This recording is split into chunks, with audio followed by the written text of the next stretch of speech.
സ്തുതിമാല്യം എന്ന പരമ്പരയുടെ 10ാം ഭാഗമാണിത്. ആരാധനക്രമ സംഗീതത്തെക്കുറിച്ചുള്ള വിചിന്തനങ്ങളിൽ ഇന്ന് പങ്കുവയ്ക്കാൻ ആഗ്രഹിക്കുന്നത് ആരാധനക്രമ സംഗീതം ഒരു പ്രാർത്ഥനയ്ക്കുള്ള സംഗീതമാണ്. അത് ഒരു പ്രകടനത്തിനുള്ള സംഗീതമല്ല. അതിനുള്ള വ്യത്യാസം പ്രെയർ ആൻഡ് പെർഫോമൻസ്, പ്രാർത്ഥനയും പെർഫോമൻസ്, അതായത് പ്രകടനവും തമ്മിലുള്ള വ്യത്യാസമാണ്. ഉദാഹരണത്തിന് യേശുദാസ് മൈക്ക് കയ്യിൽ പിടിച്ച് പാടുന്നു ഒരു പ്രോഗ്രാമിന്. അദ്ദേഹത്തിൻ്റെ വ്യക്തിഗതമായ ആ അവതരണം ബഹുജന സമക്ഷം അല്ലെങ്കിൽ ഒരു ഓഡിയൻസിൻ്റെ മുന്നിൽ മനോഹരമായിട്ട് എത്തിക്കാൻ വേണ്ടിയുള്ളൊരു പെർഫോമൻസാണത്. അവിടെ യേശുദാസ് ഒരു പെർഫോമിംഗ് ആർട്ടിസ്റ്റാണ്.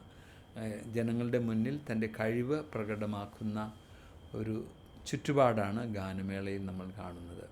എന്നാൽ ആരാധനക്രമ സംഗീതത്തിൽ മൈക്രോഫോൺ കയ്യിൽ പിടിച്ചാണ് ഇപ്പോൾ എല്ലാ ഗായകരും പാടുന്നത്. എന്തിനാ ഒരു കത്തീഡ്രൽ പള്ളിയിൽ 5 പേര് പാടുന്നുണ്ടെങ്കിൽ 5 പേരും 5 മൈക്ക് കയ്യിൽ പിടിച്ച് ഇങ്ങനെ വായോട് ചേർത്ത് പിടിച്ചാണ് പാടുന്നത്. അപ്പോൾ അവർ മാതൃകയാക്കുന്നത് യേശുദാസ് അല്ലെങ്കിൽ ചിത്ര പോലുള്ള സ്റ്റേജ് പെർഫോമേഴ്സിൻ്റെ മാതൃകയാണ്. അപ്പോൾ പള്ളിയിൽ വന്ന് ഗാനങ്ങൾ പാടി അവതരിപ്പിക്കുക, പെർഫോം ചെയ്യുക എന്നുള്ളതാണ്. അങ്ങനെ ഞങ്ങളുടെ നല്ല പാട്ട് ജനങ്ങൾ നല്ല ശബ്ദ സ്പീക്കറിലൂടെ കേട്ട് ആസ്വദിക്കുക, കേട്ടിരിക്കുക. ജനങ്ങൾക്ക് പങ്കാളിത്തമില്ലാത്തൊരു അവസ്ഥ ഇങ്ങനെയുള്ള ഏകാലാപന ശൈലി, അവതരണ ശൈലി, മൈക്രോഫോൺ കയ്യിൽ പിടിച്ചുകൊണ്ടുള്ള ആലാപന ശൈലി വഴി നമ്മുടെ എല്ലാ പള്ളികളിലും ഇന്നത് ഒരു സ്റ്റാൻഡേർഡായി മാറിയിരിക്കുകയാണ്.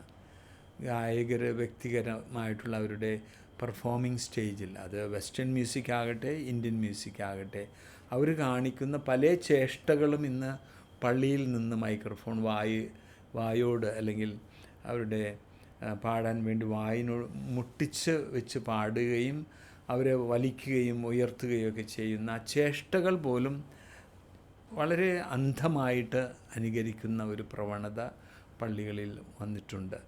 ആരാധനക്രമ സംഗീതം ഒരു പ്രാർത്ഥനയായിട്ട് കാണാൻ സാധിക്കാത്ത ഒരു ചുറ്റുപാട് ഇന്ന് എല്ലാ ദേവാലയങ്ങളിലും ആയിക്കഴിഞ്ഞു.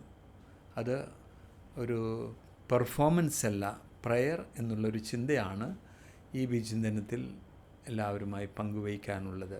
ഉത്തരവാദിത്വപ്പെട്ടവർ, വൈദികർ അല്ലെങ്കിൽ സഭാധ്യക്ഷന്മാർ ഇത് തിരുത്താൻ യാതൊരു ഉത്തരവാദിത്വവും എടുക്കുന്നില്ല എന്നുള്ളതും ഏറെ ഖേദകരമാണ്.